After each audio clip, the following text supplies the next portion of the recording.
ಮತ್ತೊಂದು ರಾಜಕೀಯ ಬೆಳವಣಿಗೆ, ಇಂಟ್ರೆಸ್ಟಿಂಗ್ ಪೊಲಿಟಿಕಲ್ ಡೆವಲಪ್ಮೆಂಟ್ ಇವತ್ತು ನಡೆದಿರ್ತಕ್ಕಂಥದ್ದು. ಡಿಕೆ ಶಿವಕುಮಾರ್ ಹಾಗೂ ಮುನಿರತ್ನ ನಡುವಿನ ದ್ವೇಷ, ಅವರಿಬ್ರು ಮುಖಾಮುಖಿ ಆಗೋದರ ಮುಖಾಂತರ ಒಂದು ಹೊಸ ಹೈಟ್ ಡ್ರಾಮಾಕ್ಕೆ ಕಾರಣವಾಗಿತ್ತು.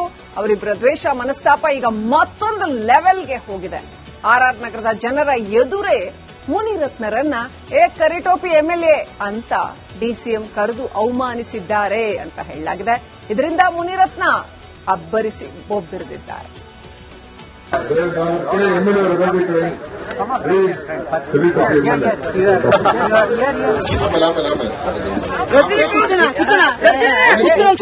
ಈ ಕಾರ್ಯಕ್ರಮಕ್ಕೆ ನನಗೆ ಆಹ್ವಾನ ಇಲ್ಲ, ಆದ್ರೂ ಈ ಬೆಂಗಳೂರಿನ ನಗರದ ಒಬ್ಬ ಪ್ರಜೆಯಾಗಿ ನಾನು ಇವತ್ತು ಬಂದು ನಿಮ್ಮ ಜೊತೆ ನಾನು ಕೂತ್ಕೊಳ್ತೀನಿ. ಎಲ್ಲರ ಜೊತೆ ಮುನಿರತ್ನ ರಾಜೀನಾಮೆ ಕೊಡಬೇಕು, ಅವ್ರ ಜೊತೆ ಪಾದಯಾತ್ರೆ ಮಾಡಿದವ್ರು ಎಂಎಲ್ಎ ಆಗಬೇಕು, ಅವ್ರ ಅಜೆಂಡಾ.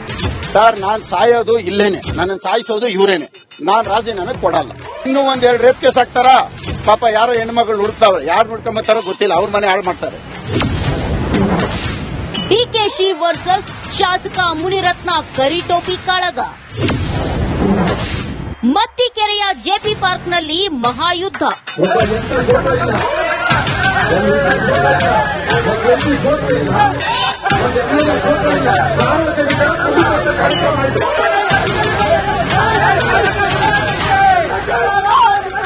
ಹೈ ಡ್ರಾಮಾ, ಗದ್ದಲ, ಆಕ್ರೋಶ.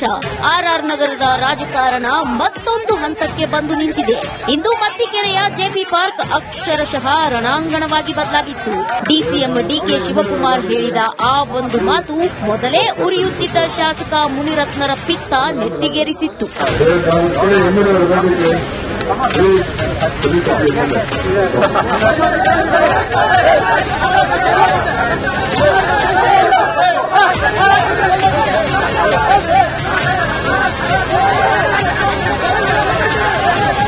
ಆರ್ಎಸ್ಎಸ್ ವೇಷ, ಟೋಪಿ ಧರಿಸಿ ಜೆಪಿ ಪಾರ್ಕ್ಗೆ ಬಂದ ಬಿಜೆಪಿ ಶಾಸಕ ಮುನಿರತ್ನರನ್ನ ಡಿಸಿಎಂ ಕಪ್ಪು ಟೋಪಿ ಎಂಎಲ್ಎ ಬಾರಯ್ಯ ಅಂತ ಕರೆದ್ರು. ಇದೇ ನೋಡಿ ಈ ಮಲ್ಲ ಯುದ್ಧಕ್ಕೆ ನಾಂದಿ ಹಾಡಿದ್ದು.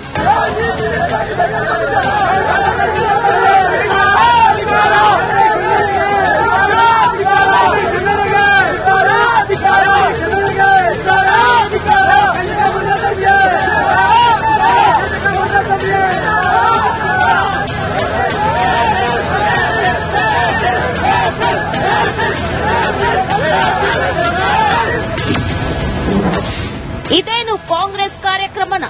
ಸರ್ಕಾರದ ಕಾರ್ಯಕ್ರಮನ, ಕಾಂಗ್ರೆಸ್ ಕಾರ್ಯಕ್ರಮನ? ಇದು ಸರ್ಕಾರದ ಕಾರ್ಯಕ್ರಮನ? ಬರೀ ರೌಡಿ ಶೀಟರ್ಗಳಲ್ಲಿರೋದು, ಬರೀ ರೌಡಿ ಶೀಟರ್ಗಳು. ನೋಡಿದ್ರಲ್ಲ ಅಲ್ಲೇ ಮಾಡಕ್ಕೆ ಹೆಂಗ್ ಬರ್ತಾ ಇದ್ರು. ಎಲ್ಲ ರೌಡಿ ಶೀಟರ್ಗಳ್ರಿ. ನೀವು ಪೊಲೀಸ್ ಅವ್ರು ಇಲ್ದೇ ಇದ್ರೆ ಇವತ್ತು ನನ್ನನ್ನು ಇವತ್ತು ಮುಗಿಸಿರೋರು ಇಲ್ಲಿ.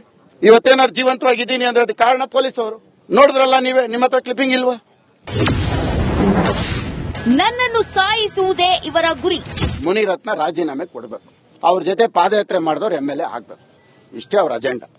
ಸರ್, ನಾನ್ ಸಾಯೋದು ಇಲ್ಲೇನೆ, ನನ್ನ ಸಾಯಿಸೋದು ಇವರೇನೆ. ನಾನ್ ರಾಜೀನಾಮೆ ಕೊಡಲ್ಲ.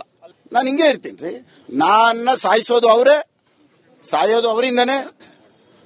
ಸಾಯ್ತೀನಿ ಹೊರತು ರಾಜೀನಾಮೆ ಕೊಡಲ್ಲ. ಇನ್ನೂ ಒಂದೆರಡು ರೇಪ್ ಕೇಸ್ ಹಾಕ್ತಾರ. ಈಗ ಇನ್ನೂ ಪೋಕ್ಸೋ ಕೇಸ್ ಹುಡುಕ್ತಾವ್ರೆ. ಡಿಕೆಶಿ ಮುನಿರತ್ನ ಮಧ್ಯೆ ಮಾತಿನ ಸಮರ. ನಾನು ಹೇಳ್ತಾ ಇದ್ದೀನಲ್ರಿ, ಇಡೀ ದೇಶ ಇವತ್ತು ನಾವು 100ನೇ ವರ್ಷದ ಕಾರ್ಯಕ್ರಮ ಇದು ನಮ್ದು. ಇವರು ಸ್ನಾನ ಮಾಡದೆ ಅಲ್ಲುಜ್ದೆ ಬಂದ್ ಕುಂತವ್ರಿ ಬೆಳಗ್ಗೆನೆ. ನಾನು ಪ್ರಾಮಾಣಿಕವಾಗಿ ನನ್ನ ಆರ್ಎಸ್ಎಸ್ ಸಂಸ್ಥೆ ನಾನು ಬಂದಿರೋದ್ರಿ. ನಾನು 5 ಗಂಟೆಗೆ ಎದ್ದು ಬಂದಿದ್ದೀನಿ. ನಾನು ರಾಜಕಾರಣ ಮಾಡ್ಬೇಕು ನೋಡಿ. ಪಾಪ ಆರ್ಎಸ್ಎಸ್ ಸಂಸ್ಥೆಗೆ ಅಗೌರವ ತರುವಂತ ಕೆಲಸ. ಇಲ್ಲಿ ಆರ್ಎಸ್ಎಸ್ಗೂ ಇದಕ್ಕೆ ಏನ್ ಸಂಬಂಧ? ಆ ಟೊಪ್ಪಿ ಹಾಕೊಂಡು, ಆ ಪ್ಯಾಂಟ್ ಹಾಕೊಂಡು ಅವ್ರದೇ ಆದಂತ ಒಂದು ಸಂಸ್ಥೆನ ಕೆಲಸ ಮಾಡ್ಕೊಂಡು ಹೋಗ್ತಾ ಇದ್ದಾರೆ.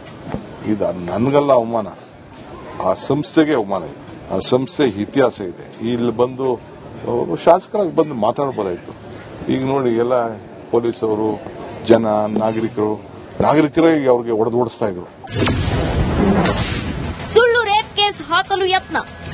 ಇನ್ನೂ ಒಂದೆರಡು ರೇಪ್ ಕೇಸ್ ಹಾಕ್ತಾರ. ಈಗ ಇನ್ನೂ ಪೋಕ್ಸೋ ಕೇಸ್ ಹುಡುಕ್ತಾವ್ರೆ. ಪಾಪ ಯಾರೋ ಹೆಣ್ಮಗಳು ಹುಡುಕ್ತಾವ್ರೆ, ಯಾರು ಹುಡ್ಕೊಂಬತ್ತಾರೋ ಗೊತ್ತಿಲ್ಲ, ಅವ್ರ ಮನೆ ಹಾಳು ಮಾಡ್ತಾರೆ. ರೇಪ್ ಕೇಸ್ಗಳು, ಸುಳ್ಳು ರೇಪ್ ಕೇಸ್ಗಳು ಹಾಕ್ತಿದ್ದಾರೆ ಅಂತ ಆರೋಪ ಮಾಡ್ತಾರೆ. ಸರ್ಕಾರನೇ ರೆಡಿ ಮಾಡ್ತಿದೆ ಅಂತ ಆರೋಪ ಮಾಡ್ತಿದ್ದಾರೆ. ಅದು ಡಿಕೆ ಶಿವಕುಮಾರ್ ಅವರನ್ನ ಸೋಲಿಸಿದ ನಂತರದಲ್ಲಿ ಅಂತ. ಹೌದಾ? ಬಹಳ ಸಂತೋಷ. ಅವ್ರಿಗೆ ಆ ಭಾವನೆ ಇತ್ತು ಅಂತಂದ್ರೆ ಅದಕ್ಕೆಲ್ಲ ಏಜೆನ್ಸಿಗಳಿದೆ, ಏಜೆನ್ಸಿಗೆ ಏನ್ ಬೇಕೋ ಫೈಲ್ ಮಾಡ್ತಾರೆ. ಡಿಕೆ ಶಿವಕುಮಾರ್ ಹಾಗೂ ಮುನಿರತ್ನ ನಡುವಿನ ಮಾತಿನ ಮಲ್ಲಯುದ್ಧ ಈಗ ರಾಜ್ಯ ರಾಜಕಾರಣದಲ್ಲಿ ಹಲ್ಚಲ್ ಎಬ್ಬಿಸಿದ್ದು, ಕೇಸರಿ ನಾಯಕರು ಕಾಂಗ್ರೆಸ್ ವಿರುದ್ಧ ಮುಗಿಬಿದ್ದಿದ್ದಾರೆ. ಧೈರ್ಯ ಇದ್ರೆ ಮುಸ್ಲಿಂ ಟೋಪಿ ಬಗ್ಗೆ ಮಾತಾಡ್ಲಿ. ಅವ್ರವ್ರ ಸ್ಟ್ಯಾಂಡರ್ಡ್ ತಕ್ಕಂತೆ ಅವ್ರು ಮಾತಾಡ್ತಾರ. ಅದ ಕರಿ ಟೋಪಿ ಹಾಕೋದು ಮುಸಲ್ಮಾನ್ಗ ಅದ ಜಾಳಗಿ ಟೋಪಿ ಬಾ ಅಂತ ಕರೀಲಿ ನೋಡೋಣ ಧೈರ್ಯ ಇದ್ರ ಒಬ್ಬ ಸಾಬ ಕರೀಲಿ ಹಾಕೊಂಡ್ ಬಂದಿರ್ತಾರಲ್ಲ, ಇವರು ಹಾಕೊಂಡಿರ್ತಾರಲ್ಲ ಕರೀಲಿ ಅಂದ್ರೆ ಹಿಂದೂಗಳು ಏನಾದ್ರು ಮಾಡಿದ್ರ ಅವರಿಗೆ ಬಹಳ ಎಕ್ದಮ್ ಅಪಮಾನಿಸ್ಲಿಕ್ಕೆ ಬಹಳ ಸಮಯ ಹಿಡಿಯುದಿಲ್ಲ. ಆದ್ರೆ ಮುಸಲ್ಮಾನರಿಗೆ ಮಾತ್ರ ಎಲ್ಲ ನಡೀತದ. ಅವ್ರಿಗೆ ಅನ್ನಂತ ಹೇಳ್ರಿ ಏನಾಗತ್ ನೋಡ್ರಿ. ಆಮೇಲೆ ಇವ್ರು ಆಡಳಿತ ನಡೆಸ್ಲಿಕ್ಕೆ ಸಾಧ್ಯ ಆಗುದಿಲ್ಲ, ಹಂಗ್ ಮಾಡ್ತಾರ ಅವ್ರು. ಡಿಕೆಶಿ ದರ್ಪದ ಮನಸ್ಥಿತಿ ಪ್ರದರ್ಶನವಾಗಿದೆ. ಕಳೆದ ಲೋಕಸಭಾ ಚುನಾವಣೆಯ ಹತಾಶೆಯಿಂದ ಈ ರೀತಿ ಡಿಕೆ ಶಿವಕುಮಾರ್ ನಡೆದುಕೊಳ್ಳುತ್ತಿದ್ದಾರೆ ಅನ್ನೋದು ನನ್ನ ಭಾವನೆ. ಮತ್ತೊಂದು ಕಡೆ ಮುಖ್ಯಮಂತ್ರಿ ಕುರ್ಚಿಯ ಹಗ್ಗ ಜಗ್ಗಾಟ, ಲೋಕಸಭಾ ಚುನಾವಣೆಯ ಸೋಲು. ಹಾಗಾಗಿ ದಿನೇ ದಿನೇ ಡಿಕೆ ಶಿವಕುಮಾರ್ ಅವರ ಹೇಳಿಕೆಗಳು, ಅವರ ನಡವಳಿಕೆಗಳು, ಅವರ ಘನತೆಯನ್ನು ಕೂಡ ಕುಗ್ಗಿಸುವಂತ ಕೆಲಸ ಮಾಡ್ತಾ ಇದೆ. ಆ ಸ್ಥಾನವನ್ನು ಕೂಡ ಮರಿತಾ ಇದ್ದಾರೆ. ಆ ಒಂದು ರೀತಿ ದರ್ಪದಿಂದ ಇವತ್ತು ಅವರ ನಡವಳಿಕೆ ಏನಿದೆ ಇದು ಖಂಡಿತ ಸರಿಯಲ್ಲ, ಅಕ್ಷಮ್ಯ ಅಪರಾಧ. ಇವತ್ತು ಮುನಿರತ್ನ ಅವರಿಗೆ ಮಾಡಿರುವಂತಹ ಅಪಮಾನ ಅಲ್ಲ, ರಾಜರಾಜೇಶ್ವರಿ ವಿಧಾನಸಭಾ ಕ್ಷೇತ್ರದ ಮತದಾರರಿಗೆ ಮಾಡಿರುವಂತಹ ಅಪಮಾನ ಇದು. ಕಾಂಗ್ರೆಸ್ನದ್ದು ಗೂಂಡಾಗಿರಿ ಸಂಸ್ಕೃತಿ. ಅಲ್ಲಿನ ಶಾಸಕರಿಗೆ, ಲೋಕಸಭಾ ಸದಸ್ಯರಿಗೆ ಗೌರವ ಕೊಟ್ಟಿಲ್ಲ, ಹಲ್ಲೆ ಮಾಡೋ ಪ್ರಯತ್ನ ಮಾಡಿದ್ದಾರೆ ಮುನಿರತ್ನ ಮೇಲೆ. ಇದೊಂದು ಖಂಡನೀಯ. ಇದು ಕಾಂಗ್ರೆಸ್ಸಿನ ಸಂಸ್ಕೃತಿಯನ್ನ ತೋರಿಸ್ತದೆ. ಕಾಂಗ್ರೆಸ್ಸಿನ ಗೂಂಡಾಗಿರಿ ಮೊದಲಿಂದನೂ ಅವ್ರು ಗೂಂಡಾಗಿರಿ ಮಾಡ್ಕೊಂಡೇ ಬಂದವರು. ಆ ಗೂಂಡಾಗಿರಿ ಮಾಡ್ತಾ ಇದಾರೆ. ನನ್ಗನ್ಸುತ್ತೆ ಇನ್ನು 2 ವರ್ಷ ಇರೋದು. ಯಾಕೆ ಗೂಂಡಾಗಿರಿ ಎಲ್ಲ ಮಾಡಕ್ ಹೋಗ್ತೀರಾ? 2 ವರ್ಷ ಆದ್ಮೇಲೆ ಇದೇ ನಿಮ್ಗೆ ರಿಪೀಟ್ ಆಗುತ್ತೆ. ನೀವೇನೇನ್ ಮಾಡಿದಿರೋ ಅದೆಲ್ಲಾನು ಕೂಡ ಜನ ರಿಪೀಟ್ ಮಾಡ್ತಾರೆ ನಿಮ್ಗೆ. ಕೇಸರಿ ನಾಯಕರು ಡಿಕೆಶಿ ಹಾಗೂ ಕಾಂಗ್ರೆಸ್ ವಿರುದ್ಧ ಕಿಡಿಕಾರಿದ್ರೆ, ಇತ್ತ ಕಾಂಗ್ರೆಸ್ ನಾಯಕಿ ಕುಸುಮಾ ಮುನಿರತ್ನ ಹೇಳೋದೆಲ್ಲ ಸುಳ್ಳು, ಬೇಕಂತಲೇ ಕಿರಿಕ್ ಮಾಡಿದ್ದಾರೆ ಎಂದಿದ್ದಾರೆ. ಆಸ್ ಪರ್ ಪ್ರೋಟೋಕಾಲ್ ಅವ್ರಿಗೆ ಆಹ್ವಾನ ಹೋಗೇ ಹೋಗಿರುತ್ತೆ. ಪ್ರಜಾಪ್ರಭುತ್ವದಲ್ಲಿ ಶಾಸಕರಿಗೆ ಕೊಡಬೇಕಾಗದಂತ ಗೌರವವನ್ನ ಯಾರು ಕೊಡ್ಲೇಬೇಕಾಗತ್ತೆ. ಅದನ್ನ ಯಾರು ಕೂಡ ಅಲ್ಲಗಲಿಕ್ಕೆ ಸಾಧ್ಯ ಇಲ್ಲ. ಇವತ್ತು ಆಹ್ವಾನ ಬಂದಿದ್ರು ದುರುದ್ದೇಶದಿಂದ ಇಲ್ಲಿ ನಾನು ಕರೆದಿಲ್ಲ ಅಂತ ಹೇಳಿ ಒಂದು ಗಲಾಟೆಯನ್ನ ಮಾಡಬೇಕು, ಒಂದ್ ರೀತಿ ಒಂದು ಎಲ್ರಿಗೂ ಅವಮಾನವನ್ನ ಮಾಡಬೇಕು ಅಂತ ಹೇಳಿ ಬಂದು ಆರೋಪವನ್ನು ಅವ್ರು ಹೇಳ್ತಾರೆ, ಸುಳ್ಳು ಹೇಳ್ತಿರ್ತಾರೆ. ಅವ್ರಿಗೆ ಅದೇ ಅಭ್ಯಾಸ ಆಗಿದೆ. ಸೊ ಅದನ್ನ ಅವ್ರು ಮಾಡ್ತಿದ್ದಾರೆ. ಸದನದಲ್ಲೇ ಆರ್ಎಸ್ಎಸ್ ಗೀತೆ ಹಾಡಿದ್ದ ಡಿಕೆಶಿ ಆರ್ಎಸ್ಎಸ್ ಟೋಪಿಯನ್ನ ಅವಮಾನಿಸಿರೋದು ಕೆಂಗಣ್ಣಿಗೆ ಗುರಿಯಾಗಿದ್ದು, ಈ ಬಾರಿ ಈ ಪ್ರಹಸನ ಎಲ್ಲಿ ಹೋಗಿ ಮುಟ್ಟುತ್ತೋ ಕಾದು ನೋಡಬೇಕಿದೆ. Political bureau, republic Kannada. ಮತ್ತೊಂದು ರಾಜಕೀಯ ಬೆಳವಣಿಗೆ, ಇಂಟ್ರೆಸ್ಟಿಂಗ್ ಪೊಲಿಟಿಕಲ್ ಡೆವಲಪ್ಮೆಂಟ್ ಇವತ್ತು ನಡೆದಿರ್ತಕ್ಕಂಥದ್ದು. ಡಿಕೆ ಶಿವಕುಮಾರ್ ಹಾಗೂ ಮುನಿರತ್ನ ನಡುವಿನ ದ್ವೇಷ, ಅವರಿಬ್ರು ಮುಖಾಮುಖಿ ಆಗೋದರ ಮುಖಾಂತರ ಒಂದು ಹೊಸ ಹೈಟ್ ಡ್ರಾಮಾಕ್ಕೆ ಕಾರಣವಾಗಿತ್ತು. ಅವರಿಬ್ಬರ ದ್ವೇಷ, ಮನಸ್ತಾಪ ಈಗ ಮತ್ತೊಂದು ಲೆವೆಲ್ಗೆ ಹೋಗಿದೆ. ಆರ್ ನಗರದ ಜನರ ಎದುರೇ ಮುನಿರತ್ನರನ್ನ ಕರಿಟೋಪಿ ಎಂಎಲ್ಎ ಅಂತ ಡಿಸಿಎಂ ಕರೆದು ಅವಮಾನಿಸಿದ್ದಾರೆ ಅಂತ ಹೇಳಲಾಗಿದೆ. ಇದರಿಂದ ಮುನಿರತ್ನ ಅಬ್ಬರಿಸಿ ಬೊಬ್ಬಿರಿದಿದ್ದಾರೆ.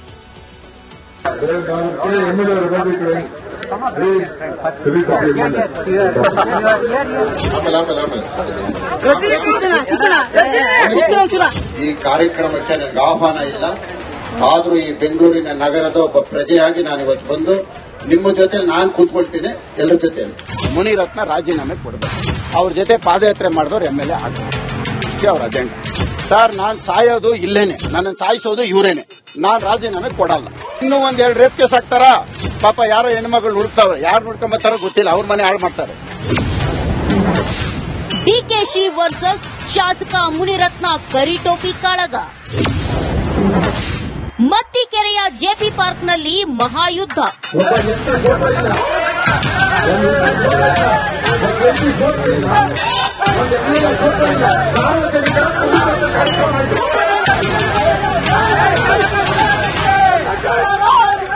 ಹೈ ಡ್ರಾಮಾ, ಗದ್ದಲ, ಆಕ್ರೋಶ. ಆರ್ ನಗರದ ರಾಜಕಾರಣ ಮತ್ತೊಂದು ಹಂತಕ್ಕೆ ಬಂದು ನಿಂತಿದೆ. ಇಂದು ಮತ್ತಿಕೆರೆಯ ಜೆಪಿ ಪಾರ್ಕ್ ಅಕ್ಷರಶಃ ರಣಾಂಗಣವಾಗಿ ಬದಲಾಗಿತ್ತು. ಡಿಸಿಎಂ ಡಿಕೆ ಶಿವಕುಮಾರ್ ಹೇಳಿದ ಆ ಒಂದು ಮಾತು ಮೊದಲೇ ಉರಿಯುತ್ತಿದ್ದ ಶಾಸಕ ಮುನಿರತ್ನರ ಪಿತ್ತ ನೆತ್ತಿಗೇರಿಸಿತ್ತು.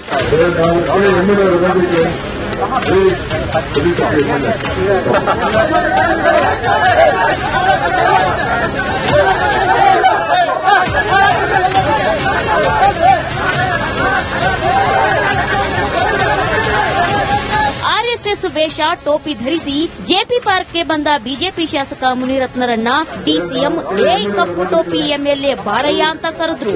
ಇದೇ ನೋಡಿ ಈ ಮಲ್ಲ ಯುದ್ಧಕ್ಕೆ ನಾಂದಿ ಹಾಡಿದ್ದು.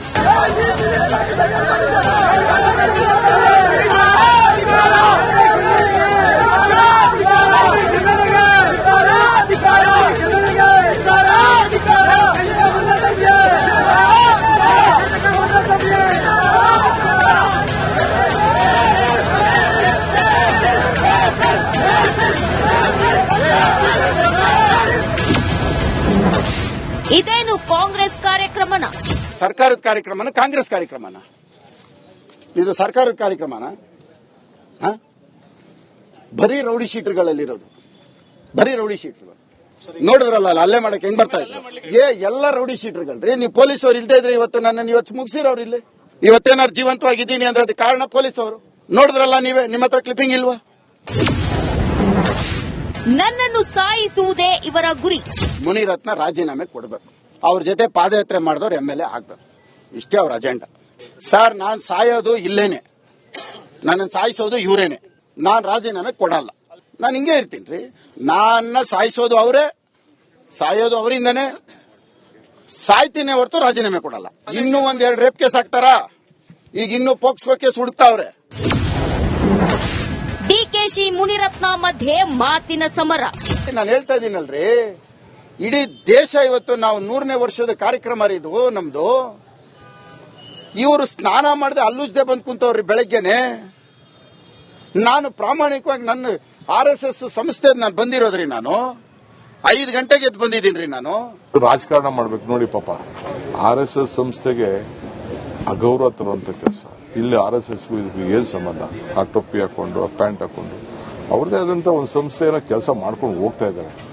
ಇದು ನನ್ಗಲ್ಲ ಅವಮಾನ, ಆ ಸಂಸ್ಥೆಗೆ ಅವಮಾನ ಇದೆ. ಆ ಸಂಸ್ಥೆ ಇತಿಹಾಸ ಇದೆ. ಇಲ್ಲಿ ಬಂದು ಶಾಸಕರಾಗಿ ಬಂದು ಮಾತಾಡಬಹುದಾಯ್ತು. ಈಗ ನೋಡಿ, ಎಲ್ಲ ಪೊಲೀಸವರು, ಜನ, ನಾಗರಿಕರೇ ಅವ್ರಿಗೆ ಓಡಿಸ್ತಾ ಇದ್ರು.